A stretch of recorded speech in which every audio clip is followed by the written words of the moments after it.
I'm Bora Kim, better known as YellowStar, and I played League of Legends professionally for 5 years. Today I'm going to share a special moment in my career that happened in Fnatic when I was playing the support role and I was a team captain. The team was kind of falling apart before that, and I really wanted to pursue the history because we have been really successful the past years, and I believe that I managed to succeed in that matter. But what really defined a really nice moment was during summer split in 2015. It was not really easy at all because no one really believed in me.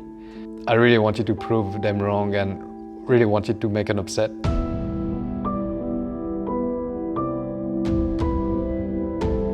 Taking a look back at the spring split, we were a brand new team. We had many new players, rookies that were a bit inexperienced, and it was a success for us in spring split. I was all happy because we came in strong in the league.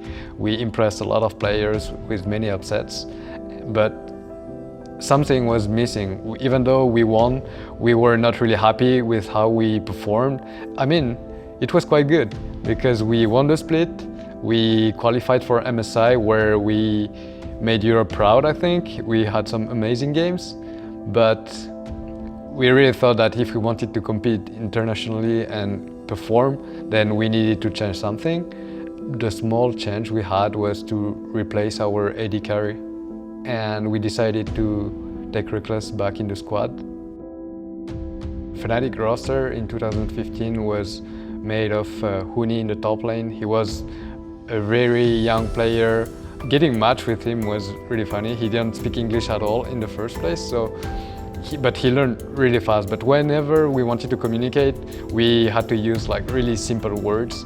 Sometimes even through games when we needed fast informations, we had to go through Rangover, which was translating. So Rangover was our jungler. He was great. He didn't have a lot of success in the past, unfortunately, but we knew that it was his redemption, and we believed in him. We believed in the duo, so we decided to pick both of them, and it was the huge upset of the League of the Year, I think. And I'm really happy that it worked out for us.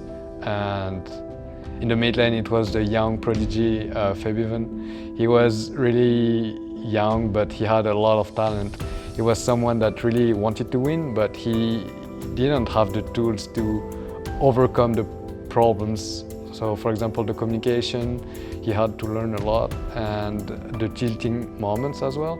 But I really liked him as a person, and everyone wanted to help him thanks to the coaching staff we had. So to mention Taylor, I think he's a really patient guy that helped the team a lot, not strategy-wise, but on the communication flow, team bonding, and how we were supposed to work together.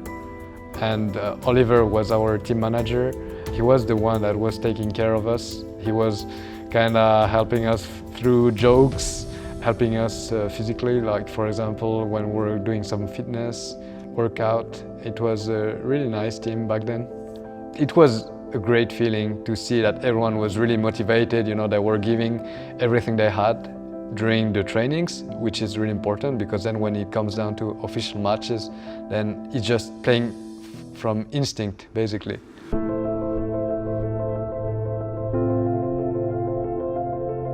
The league system was made of best of one, so it was really easy to concede one map because a team could prepare a lot against us, and I think that's what most of the teams were doing.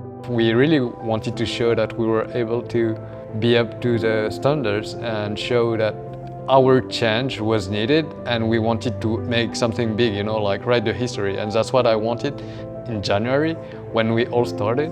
So to start with the season, we were facing off Unicorn of Love. We knew that it was not going to be an easy match because they were fighting a lot all over the map, and we're like, okay, if we calm down and we play our game and we choose what we want to do, we create the pace of the game, we choose the fights that we want, and we don't fall into their trap. So it worked out pretty well for the first game of the split. We grabbed 1 win, 2 wins, 3 wins. We didn't really count the matches, but we saw that we had a good score, even though we had some trouble sometimes. I remember that we almost lost some games, and as I said, like, it's really easy to concede one map. Teams can prepare a cheesy strategy, and we had rookie players that could tilt basically on if they start dying on stage again and again. They might feel bad, and you have to be there for your teammates. You have to comfort them, you have to cheer for them. And as a captain and oldest player, I knew the feeling that when you do bad, then you don't want people to push you down. You want them to cheer you up so you can do better. And I think I had a good role in that team to do that.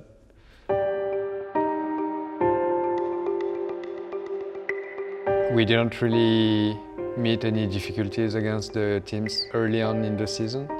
I still remember we had quite some difficult games against Copenhagen Wolves in the first game because they had some smart pathing about jungling. You know, we were not really used to study the games deeply back then, and we started doing it later, but we got surprised by a few teams. So there was Copenhagen Wolves and Giants that had a specific play style, and I remember that we were struggling a lot against them, especially in the early game. But then it all came down to team fights. We had a better understanding of the game using team fights, teleport plays, and those movements gave us wins. We started the snowball effect during the summer split. We went 1-0, 2-0, and then we made every team during the first part of the season before reaching the 9-0 and then having a break. It felt really nice to meet everyone and have a perfect score back then, because then you can have a break and be happy and relieved that you actually beat everyone, even though you had some tough games, but it's still a great feeling to win. We never actually thought about going undefeated during the split. I still remember everyone like saying, oh, we almost lost, or I didn't feel any happiness sometimes during and after the wins. The picture I have in my mind is us going back to the gaming house and in the van, you know, we were going like, oh, we were talking about our mistakes, and we were not really happy about our performance in many matches actually. And I've never seen someone like, oh, I played so good, or maybe it was only 1 out of 5 that was maybe carrying the game. And it's a feeling that I respect, because whenever you're happy about your performance, then it's a cap where you are happy and you will not improve anymore. So the mindset was, I want to do better, I want to perform, I want to show that I'm a really good player individually, but also as a team, and it's a team game. So we were always taught that we win together as a team and we lose as a team. So we wanted to be here for each other and cheer up when someone was feeling down because he had a bad game. That was our main strength. We were never letting anyone down. And then we're like, hey, we are 9-0 now. What if we just continue and just play our game? Don't think about the score so it doesn't get to your head. You play without any pressure. Remember that when we started the year, no one expected us to do well. I remember the rankings, the predictions. Hey, Fnatic is not going to be in the top 5 because looking at the roster, no one has any experience.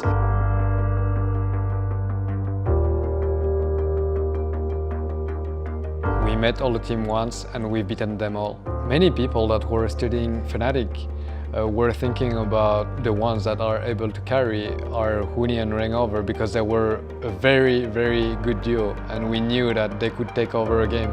But they were sometimes, or a lot of times, neglecting about us having many carries. You had Febiven in the mid lane that he was sometimes quiet, but he was doing a lot of work. He was doing his job, and if you give him some free room to breathe, then he's going to take over the game as well. So that's why people were putting a lot of attention in the top lane. Sometimes they didn't really care because they knew that they couldn't match it. And then in the bot lane, you had Reckless that is a monster when it comes down to farming, lane control, and going into team fights. And he can be an excellent carry as well when it comes down to putting damage, and you had to take care about all the threats. And as a support and team captain, you knew that if someone was falling down, that anyone else that could step up and have the carry role. And as a support, it's really nice to see and understand that we can have 3 winning lanes, but we need to care because our jungler can only decide one side of the map where he wants to play at first, and we need to respect his choice. So most of the time it was in the top lane, so we needed to kind of accept that the pressure was in the top lane and we needed to play sometimes a bit back. But when it was our role to play aggressive in the bot lane, we were also showing up. So basically it was a nice experience to have 4 carries in the team. When we were playing back then, we knew that Huni and Rangover were communicating in Korean about how to set up the gang. Sometimes you don't even know what they're talking about, but you can catch some words and you know what's going on. And I was translating some stuff to our team. So we had Reckless and Febiven, and I was pretending to understand what was going on. And it was sometimes right, because then I talked to them like, oh, did you say that? And they were like, oh, how do you know that? But I was like, yeah, I understand the game. And as long as you understand what's going on in the map, I don't think speaking the same language actually helps. I was putting a lot of focus on leading. So we had a main voice that we can listen, so we had plans. Everyone is set on what we have to do and the idea of how we want to play. I was not getting in the seat where I'm like, okay, I will let them carry, because we need someone to coordinate what's going to happen and how we want to play. And I knew that we had young players and they're humans after all. And what we needed was to make sure that everyone was feeling good, was feeling confident. So I was really decisive and confident that we could win and we could always come back, even though we were sometimes behind. So what I needed to work on was to put everyone together and roll, basically. The win streak continues, and we realized before the last match that we were undefeated. We started getting individual rewards, as in, okay, we got MVP. Like, week after week, you could see only Fnatic members, and we're like, oh, maybe it's for a reason that we're getting mentioned. And we were preparing. I remember getting the Fnatic flag, thinking about how are we going to celebrate it.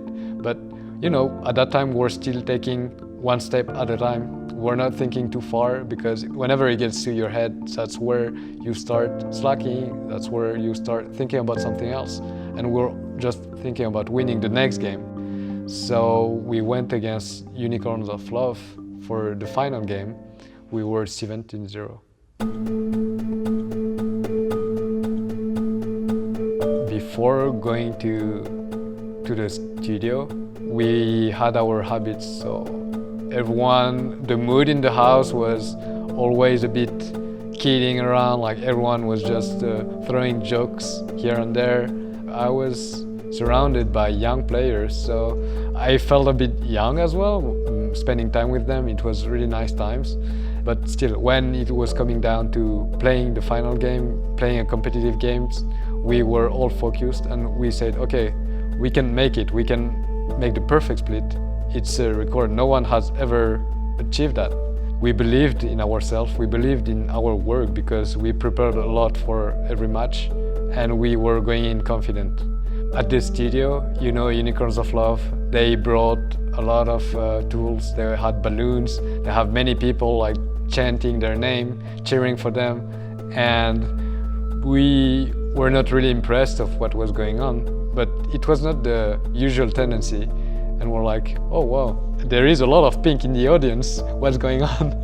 And then I think when you face someone that is undefeated, you really want to beat them. You really want to make the atmosphere feels that you are at home and people are supporting the team that wants to win, you know? Going into the draft, I didn't feel any pressure back then, even though we haven't lost it during the season yet. But if you think too much about it, you will be too scared, you will be afraid of playing your own game. So we were like, just play as normally we would do and everything is going to be great. Then we start the game. I remember Huni being on Rice in the top lane. It's a champion that he was used to play, he practiced it a lot. And it's starting to go a bit bad for him. He was 0-1, 0-2, and we're hearing some tilting noise like, ah. Gets the snare, and once again, history repeats itself. Gilius this time picks up the kill. Huni was feeling a bit down, and usually no one talks, you know, when you're losing, the team goes a bit quiet, everyone starts thinking about like, oh, what if we lose? But I was the opposite. I was like, hey guys, we can win and we're here to win. And we're just so close to our goal to go undefeated that we cannot give up. Before we turn around the game, we could have struggled because we're losing the early game. The crowd is pro Unicorns of Love, and we start feeling the pressure because when you expect a team to win and it's not going well in the early game, you can easily give up, you know. But it was not in our mentality, so we were still fighting and we saw an opportunity to come back. So in the bot lane we started to trade. We knew that their team was coming to us and we could bait them and turn the fight around. While fighting, I was just dropping a ward in the middle of the lane and we just instantly TP. It was too late for them to back because I was playing Trundle and, you know, the pillar was slowing them and they had nowhere to run. And we started to take the fight. It was really good for us. Then we got 1 kill, 2 kills. Then we started diving 3 kills and the tower. And at this point we knew that we got a huge advantage and a lead there. We got top tower, bot tower, kills, and we started rolling. We got the Nasher, so we had the buff and we knew that we could end the game with this buff. So we starting to pick up 1 kill, 2 kills, and when we started touching 1 inhibitor, we're like, the game is won. We still have 1 minute to play and we're going to go 18-0 undefeated. Record in the EU LCS is something that no one has ever done. And Fnatic will become the first team in LCS history to do it! The perfect split, 18-0! Everyone in the crowd was even happier than us, or maybe it's just because we didn't realize that we won the game, we went undefeated, 18-0, never happened. We were still shocked that it happened to us because we were not counting the wins, and at that moment I saw everyone was just cheering for us, clapping hands, just standing up and waiting for us to approach them and to just celebrate it together. And I was ready to take the flag, the Fnatic flag, and show it proudly. That I was really thankful and grateful to everyone that was supporting us, even though no one expected us to show up and do a perfect split. All the work, all the efforts that we were putting in was well deserved. It was just really a lot of happiness from all those players, and I'm really happy that we managed to do it, especially for them. It's such a magical moment in the career. And then people were throwing some ideas like, okay, let's go to a club. But I was like, okay, let's do it. But hey guys, Huni is underage, what's going to happen? But we still ended up going to a club and we celebrated, and it was a nice moment as well.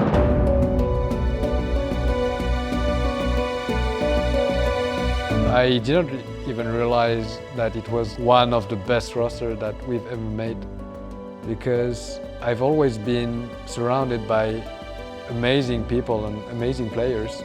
I was really grateful to have them on board. This was a really great season. I think it was the best performance-wise, but also the personalities were really nice. I really enjoyed being with them. We had a lot of fun and I laughed a lot, I have to say. They enjoyed playing the game, they enjoyed winning. I think what's the most important is that everyone was enjoying winning together.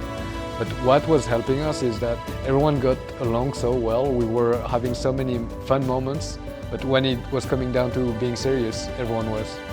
We made a lot of activities, we had a lot of fun together, and what makes the difference, I think, is that even when we were struggling, everyone was just making jokes, and you need that kind of atmosphere. So not everyone feel down. Someone that is maybe being targeted, that he's feeling bad or playing bad or having bad moments, you know that no one will be harsh on you, and you can gain confidence again, and you know that the trust is the most important in the team.